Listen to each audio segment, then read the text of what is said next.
before you start trying to decide what law school you want to go to, decide how much you're honestly willing to take out in debt.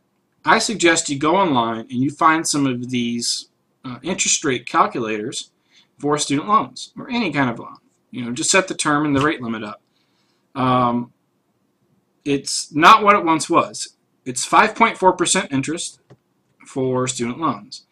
So, I mean, that's more than most mortgage interest rates are right now. And student loans are not money that you can get out of bankruptcy or any other means. So you take this money out, you will be paying this money back. Is there a right answer to this? No. It's whatever you personally want to do. I came up with a number of how much debt I wanted to take.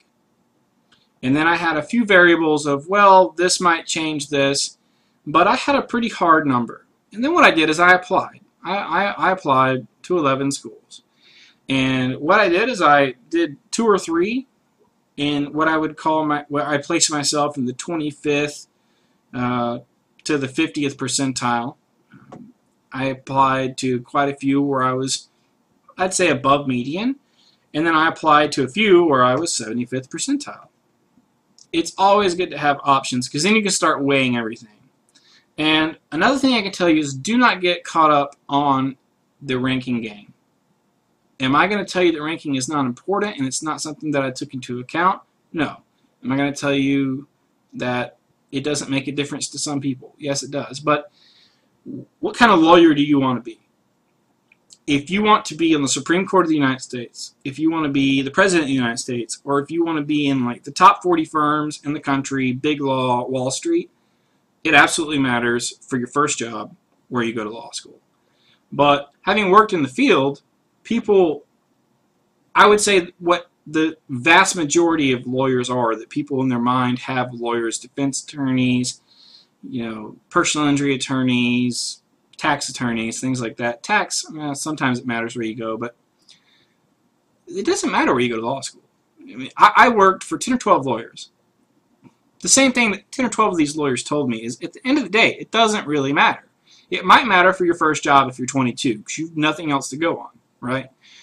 But you still are going to get a job. In the world, it's going to be what can you do? I don't care if you went to the University of Texas. Do you know how to file a motion? Do you win trials? So another thing to look at would be, all right, what's their advocacy programs? Because in the end, if you want to be a litigator, you need to be good in the courtroom.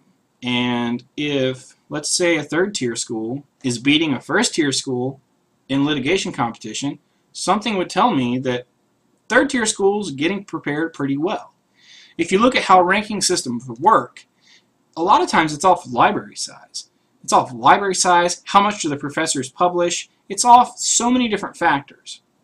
So, again, am I going to say that if you get into a top 10 school, fantastic. Are you willing to spend $57,000 to $80,000 a year? That's the question you're going to have to answer. Because in the end, you're going to be a Juris Doctorate. In the end, the majority of the kind of jobs you want to get are going to be regionally focused anyway. So whatever regional powerhouse is in wherever you want to practice, that's where your alumni network's going to be. That's where people are going to know the name of the school. You could go to Pepperdine, but let's just say, for instance, you're from Mississippi. I guarantee you most people in Mississippi have no idea where Pepperdine even is. I mean, but they might hear Ole Miss, or they might hear another school in the region, but, oh, okay, yeah, I know exactly where that is. People aren't going to ask you where you went to law school. Very rarely. I mean, when you go into a doctor's office, I've never asked my doctor where he went to school. You're not really usually going to ask your lawyer either. But I don't want to stay on this topic too much. Just don't get completely held up on rankings. If you can fit them into your equation, fantastic. If that's something that matters to you personally, great.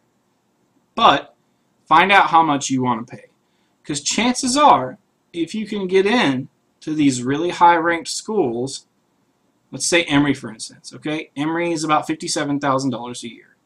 If you can get into Emory, there's a good chance you can get into a really good state school, or maybe a school that's, let's say, 104, right? They're not even Tier 2. They're top of Tier 3. Still a great school.